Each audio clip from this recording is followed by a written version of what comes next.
fit down any of the tunnels that are down there. So how the hell did it get down there in the middle of the bedrock?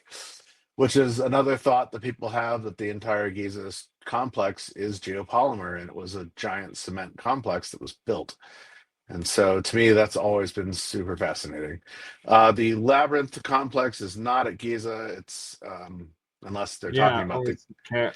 it's at a city south of it, but it was something that the ancient Greeks talked about, and nobody knew that it was there. And then they started doing ground penetrating radar and realized that there was this huge superstructure, yeah, underneath all of this, similar to what you see at the Serapeum. Very, very similar.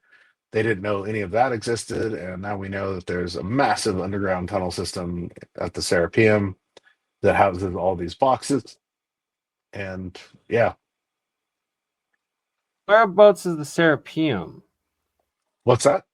Whereabouts is the Serapeum located? It's south. I guess it is south of Giza, southwest of Giza. So it's in. Now I'm spacing on it. It's not in Saqqara. It's in Dendera. Okay. And it was a structure that they discovered. There's two tunnel systems with 28 alcoves. All of the alcoves face not magnetic north, but perfect north, which is interesting. So obviously there was a different magnetic aspect at that point. And all of the alcoves house these. God, they're probably Giant. the size of my office. So it's like 10 What by they 12. call bull boxes, So the right? reason why they Like call that is because they found a structure in front of this that were more crudely carved. And in one of the very, very crudely carved alcoves, they found the mummified remains of an apis bull. And so the apis bull was basically called the Seraph Sounds like bull. some ape bull to me. Ha, ha, ha. Ah, the Apis bull was a what, basically a Brahma bull, what we call out of India. It was that's where the name Seraphim comes from. The Seraph bull. It was this bull, but they found this one bull that was mummified in the chambers before you get into the megalithic chambers. And what's interesting about the megalithic chambers is, I don't know if you can pull up a picture of them. I think I might have one somewhere on my website. Um, 28 alcoves. Two of the alcoves are not filled. One of them has a ramp system that goes up to the surface that's been closed off. So there was obviously another way down into this structure. Each one of these is aligned perfectly north. They're all about 10 by 12 foot by probably 8 foot wide. They're all perfectly carved. Most of them have been dynamited because people thought there was stuff inside of them. But one of them, the catacomb lid, was left open, and it's the only one that has hieroglyphic writing around the outside of it. And the hieroglyphic writing around the outside of it is so chicken scratched into it. It was so obvious that it was not made by the people that made the boxes. And in the hallways, when you walk into the chamber and you turn left, there's a box sitting right there, and you've got about 2 foot clearance on the right side of it, and it weighs 100 tons. And it was just left in situ. And then down the second hallway is another box, and you have even less space to move around it. And so these are 100-ton boxes. You would need up to 2,000 people with levies and pulleys and rope to move this stuff. And so, how are you moving this stuff? How do you fit 2,000 people into a tiny little tunnel Well, that how do you fit can a barely hold 1,000 or 50? a 100-ton box that doesn't fit? How do you fit it in the first place? How do you move it through a hallway that it doesn't even fit through?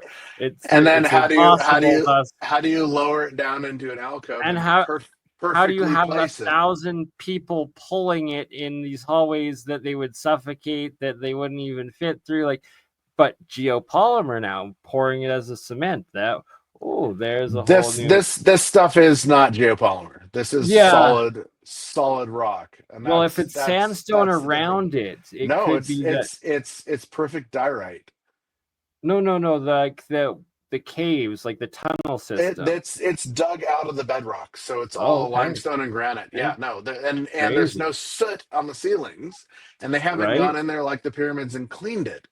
And there were more previous burials and religious things that went on in there, and so those catacombs, there's like two near the entrance, those you see the soot marks on the ceilings, but nowhere else. And so if anybody's into, mining, you're going to get miner's lung trying to dig out limestone and granite bedrock, because the particulate mass of the dust that you're inhaling while you're digging this stuff out is going to kill you. So how are they digging this out? There's, and without torches or any sort of lighting structure. This is the mind-blowing part. And then the other thing that people don't realize, because they only focus on the boxes, is all the boxes on the left and right side of the boxes are arched alcoves, as in the back. And so there were other structures that were in there that were doing something to the boxes. And this is why I've thought, with a few other people I've researched with, that maybe these were seed banks, something that was keeping an alchemical process or some sort of hermetic process. And Right, they were Tim they were Hogan. abandoned. They were abandoned during the cataclysm, because they're in the middle of creating the site, and they just left things sitting around. And they did this in Peru. They've done this all over Egypt and everywhere else in the world. And this is why it beggars the question: how old are a lot of these sites? And quackademia. I love to keep quoting this wonderful term that Joseph Farrell came up with, but quackademia only wants to stick to the religious or biblical scriptures of nothing existed before 7,000 years. And Yep. so you keep digging up sites under massive mounds of mud upon the Nile. Well, if your civilization has been there for 7,000 years using the Nile, how are you digging this stuff up still under mud and saying that it's still part of the civilization? No, that stuff would have been used and utilized, unless there was a massive flood or flooding system in our more recent past. There could have been, but we don't have evidence of it. And so a site like Luxor, I always talk about Luxor. Luxor was buried under a mound of rubble, and they built in the 1300s a mosque, a Muslim Arabic mosque on top of this mound of rubble. And then in the early 1800s, the Germans came in and they saw that there were things sticking out of the rubble, because it started to wear away over time, and water and rain in the system, even though there wasn't much. And they said there's a structure underneath this. And so they dug the entire thing out and rebuilt it. And it's very obvious that they rebuilt it. And this is the site of Luxor. Well, Luxor connects to Karnak, so it's an extension of Karnak. Karnak is one of the largest sites in the world. You could spend a week there and get lost and never see half of it, because you're just so mesmerized with what you're seeing. But Karnak is connected to Luxor through the row of, they're not sphinxes, they're like what do we call them? Lambs. It's the row of lambs. And so they're lamb sphinxes. Yeah, if you could show some of these instead of, yeah, this is the underground possible labyrinth, but we don't know what it looks like. The This is what they Labyrinth. thought it. This is what they thought it looked like. But Well, yeah, it's from a copper engraving from like the 16 or 1700s, I believe. Oops.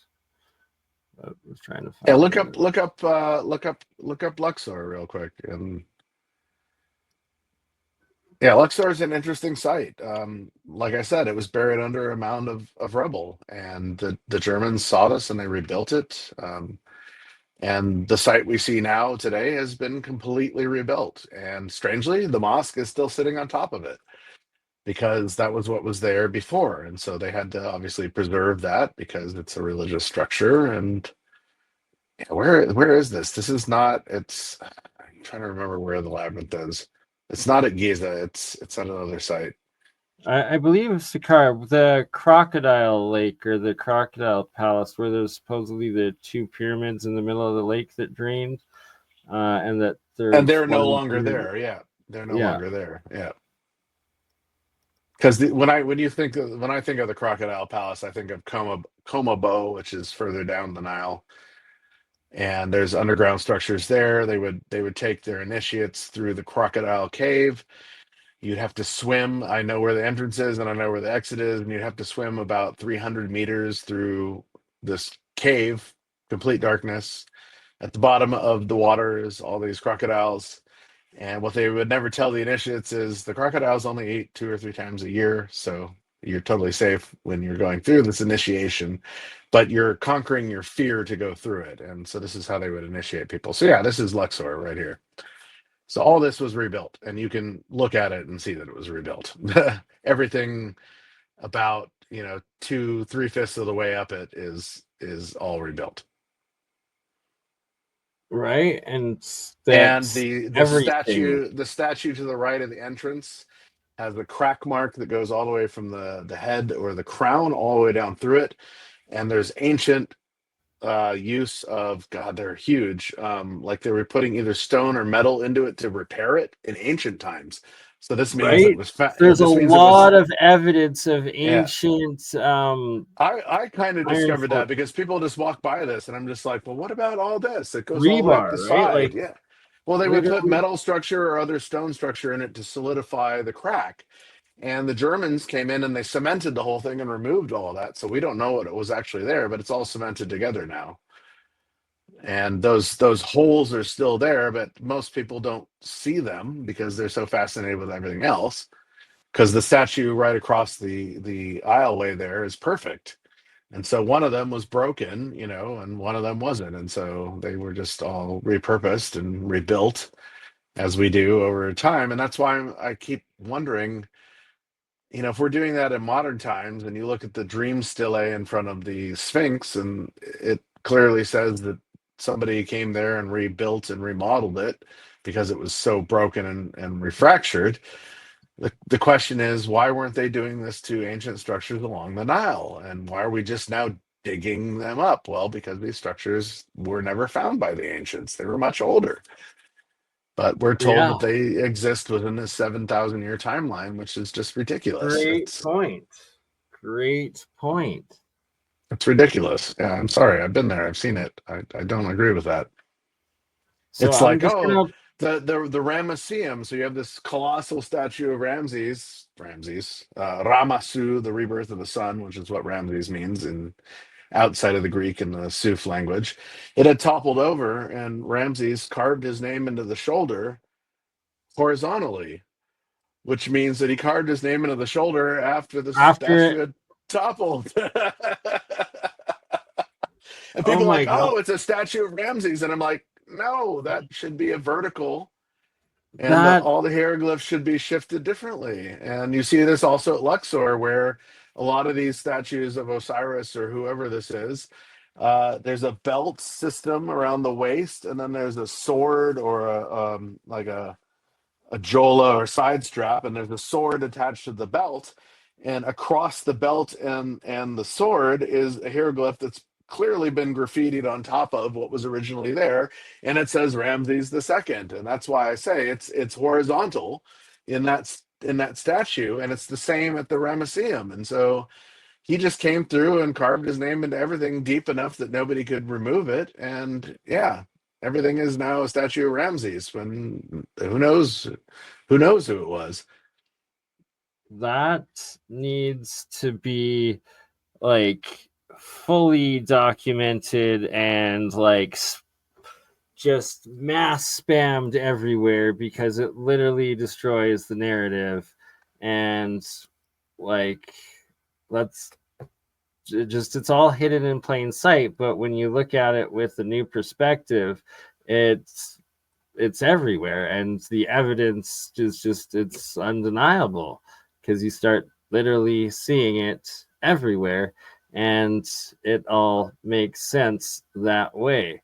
If you don't mind, here I'll play a little bit of the Labyrinth video here. Yeah, please do.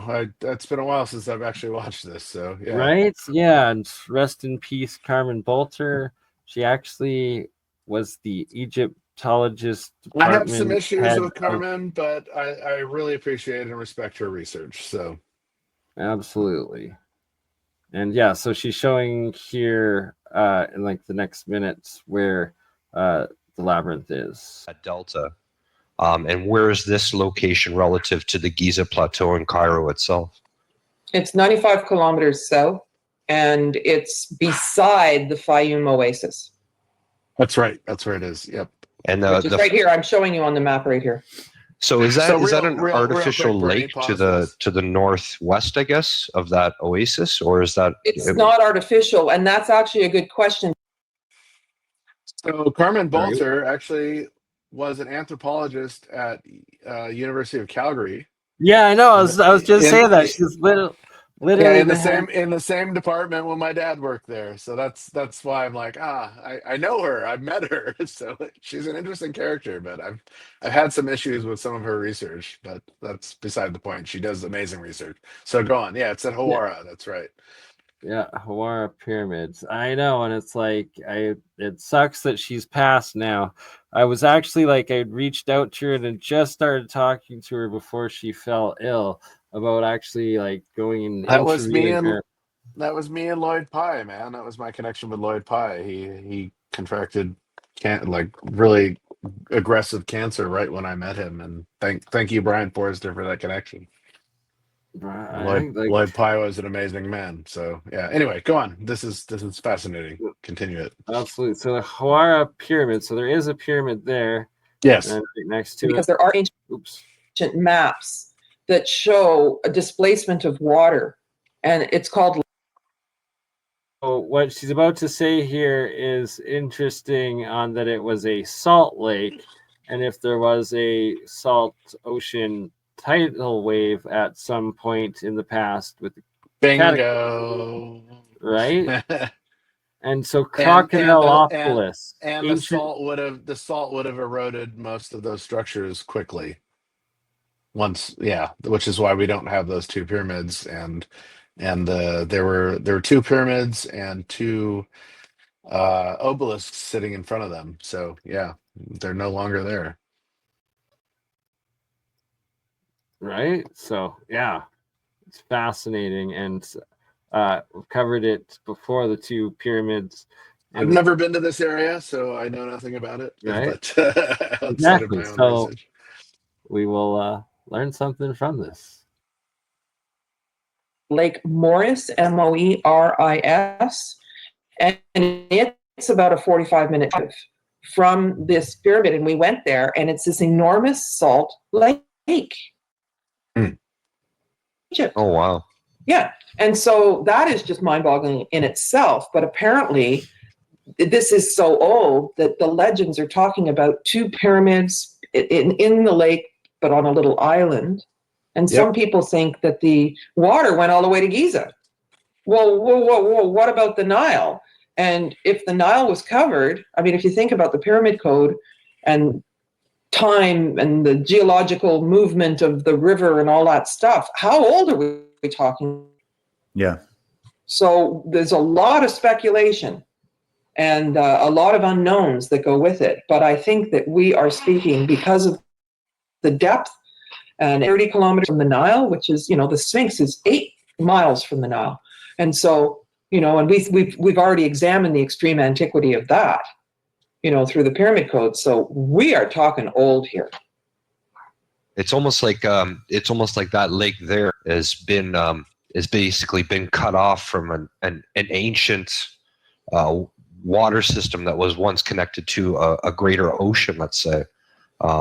It's like a landlocked salty sea of one sort or another. Right. And so research into geology, the geology of the area, is all important in terms of, coming up with some final conclusions about this. Okay, wonderful. So what at this point happening right now, just sort of a quick little synopsis. Right now you're in the talks with trying to see if they would allow some kind of excavation or further research, or is there going to be more scans, trying to be done to get more accurate data on this, or where does this stand now?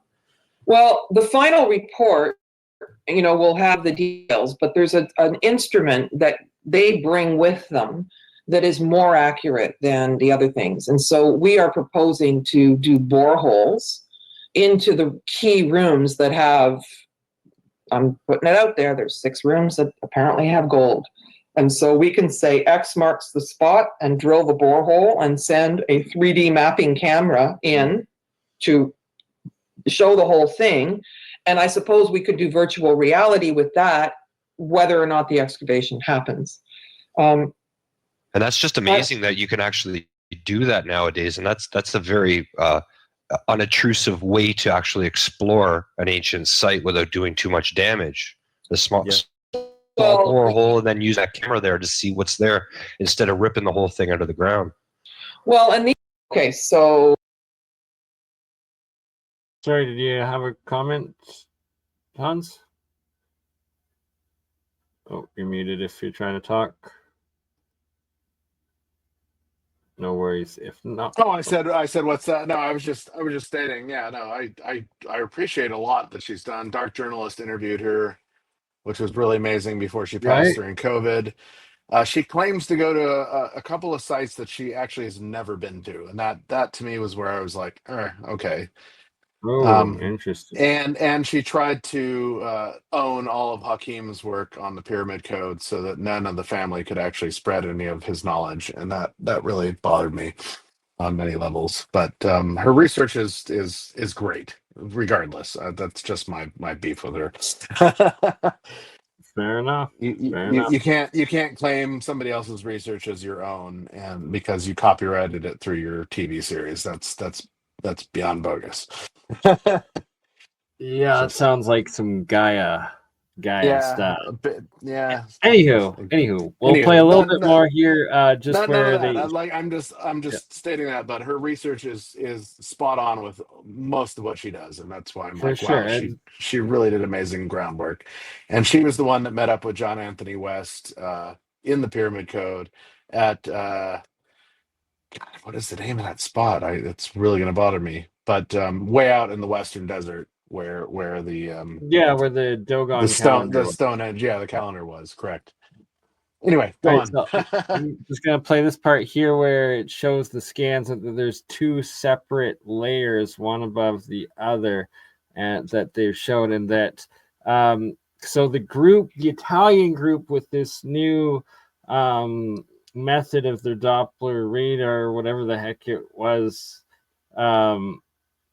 they're apparently the next thing they're doing and currently doing is mapping the whole or scanning the whole Giza plateau, which, if true and all of it's actually accurate and true, this is the big thing that they would definitely be mapping and confirm, and should be able to produce a second batch of what we're about to see here with the Labyrinth at the. What did she say? It's like 100 kilometers south of the Sphinx, I something think like this. 30 or 40. She might have said miles. Well, that's the raw. That's about 100 kilometers. So yeah. Oh, okay. All right. 60 miles, 100 kilometers. I'm looking for the blue scan right here. Nope, that's the blue red. Well, there you go. There's the elevations, and somebody must have known that the rooms follow parallel to an existing canal that's there, and these chambers are really big. So, and just want to point out there that this is Klaus Donna's geoscan from 2015. So it was Klaus Donna, amazing individual in alternative history research, and his friend that I guess does the geoscans.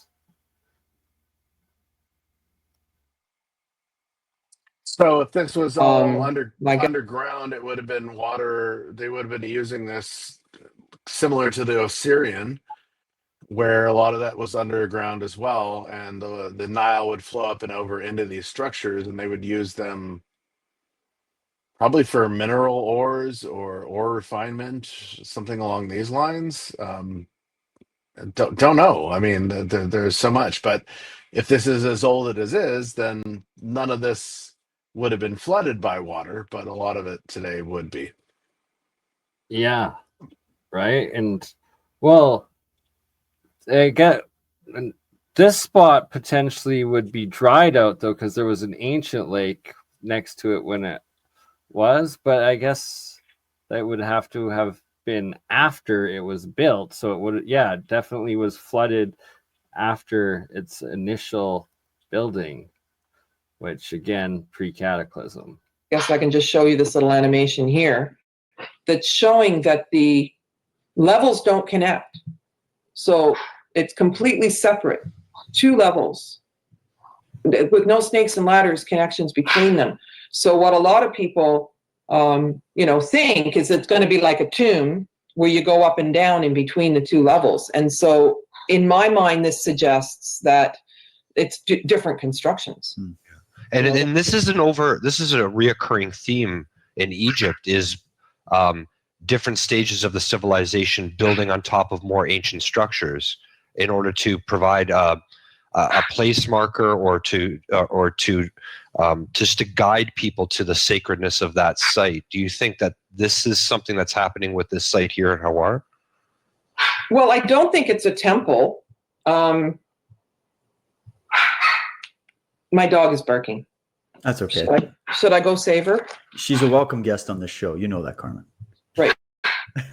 You have to. She's going to keep barking unless I go get her. 50 meters high, and now it's 46.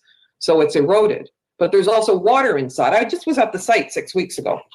And so I've got footage, and you throw a stone in and it goes plunk into the water. So a lot of the concern for the excavation would be that the water had seeped into the passageways, and that was going to complicate the excavation. But we did the full scan for water, and apparently the water's underneath the lowest level. And what's the institutionalized view of the Hawar area? Like, what is the standard saying right now that people? Is there any special significance given to this area in textbook Egyptology that you're aware of? Well, Flinders Petrie did a dig in 1881 and uncovered the Ptolemaic stuff and the Roman stuff. Now, the wooden sarcophagi that the Roman level has the oldest painted lifelike faces anywhere in the world, apparently. And so they literally would take the face of the person who had passed away and paint it on the foot of their wooden box that they. Wow, like look at the depth. Like the eyes are so realistic in the supposed Roman era wooden painting that they found there. That's super fascinating because obviously, the Roman era was like 1000 AD, but there are structures in the Giza Museum, statues in the Giza Museum that have glass eyes in them that look so real. It's unbelievable. It's like, okay, so they were doing this long before this period, but why? Why are you keeping that kind of realism? That to me is, obviously you want your emperor or your master of sorts to live throughout time, and so you would recreate them so that they were as lifelike as possible. But that's super fascinating.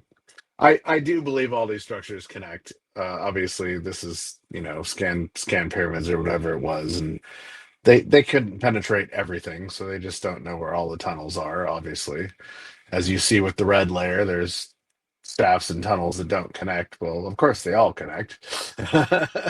Right? Exactly. Yeah, exactly. So they're just not seeing what they could see fully. But what a fascinating thing to find, because it's not necessarily a labyrinth, but it would have been described that by the first people that had gone down into those catacombs. Right, and whatever it is, and that there's the legends of the ancient Greeks of the Crocodipolis, this 2-story ancient labyrinth, and that picture. Sorry, Wrong pyramids. Those are in Sudan. Anyway, right, which is kind of close, but here we go. So Hawar today. What's the pyramids of the past, and that there was this canal going over top of it, and the supposed 2-story labyrinth thing. The original picture I was trying to show, though, yes.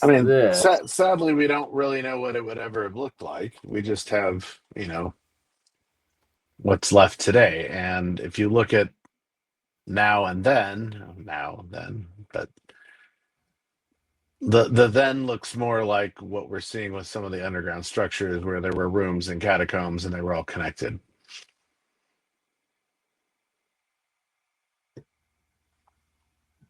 Absolutely. Here we go. Sorry, just trying to load one last reference What's picture. interesting is Hawara And, is a mud brick pyramid, which is why it collapsed, which means that it was not the original structure that was there. And so they probably saw the two pyramids in the lake. They disintegrated over time and they rebuilt something to re-represent that. exactly. We have no And idea if this is what it looked like underneath, but yeah.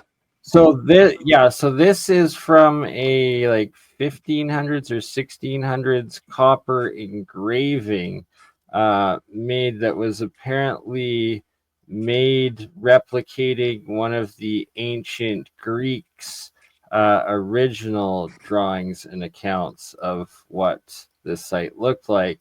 And very interesting how much it looks like a modern day like barcode slash like Oh, it's a QR code. yeah, 100%. QR code, right? Like 100%. very interesting. This gets into some of my work, Julia's work as well, with ancient sigils.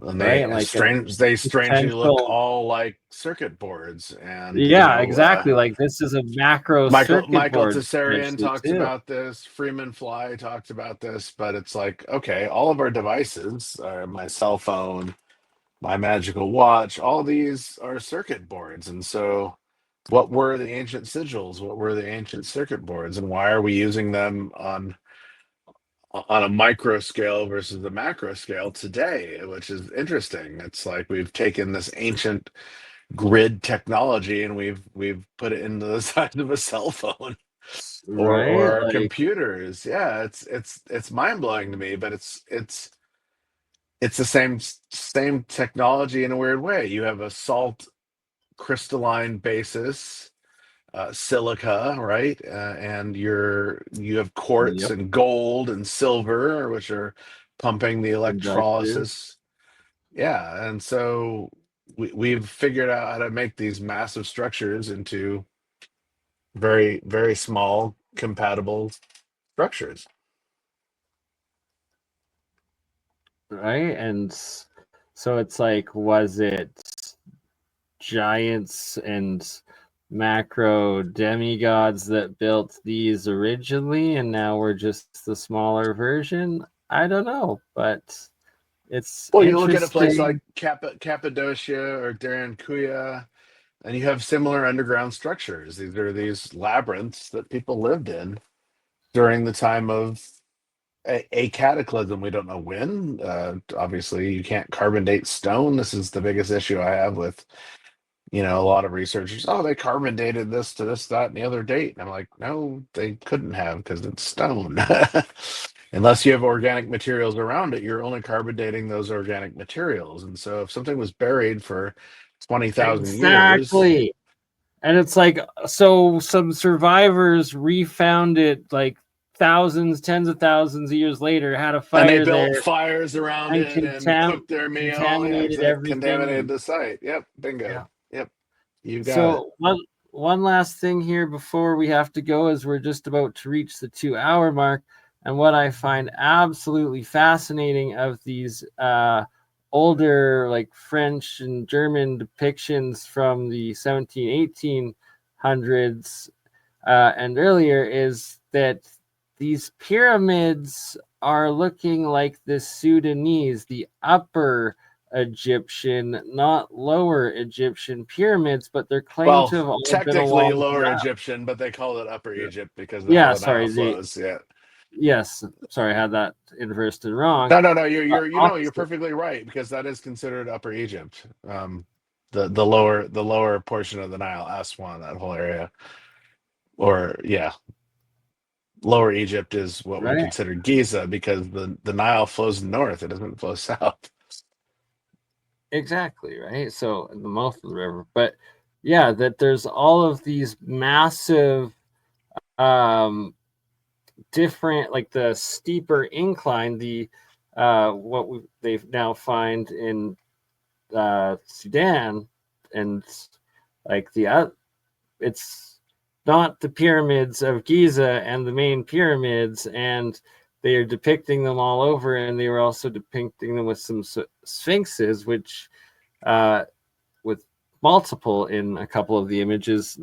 Sadly, I don't have them on hand right now, but finishing off, here is a last depiction of the supposed underground labyrinth at Hawar, and that it was like this upper layer, then this, which we see in the scans. Yep. Yeah, and then this bottom like just massive one. Apparently, it's like 30 feet or so, and then you see the scale of the houses above. In comparison, very, very interesting. Of course, none of us will ever be able to go into these tunnels because, thanks to our good friend Zahi, he's made sure that none of history can get out. He was a scholar. He was a scholar of Edward Casey's Scholastics, and he totally was a scholar of ancient Atlantis, and he denies all of it. And it's like, well, that's interesting because you got your degree in this, so. He's been so instrumental on shutting off anybody from finding anything in the sites. I hate to say it, there's some bad rumors about him, excavating the sites before they were excavated and selling off a lot of the artifacts to Mubarak's wife, who would take them to Switzerland and sell them to private collectors. He's kind of, there's a lot going on there, and good on him for what he's done with the archaeological community, but no, not good on him, because he's suppressed so much, and he continues to, even though we've got to say that for lost his position.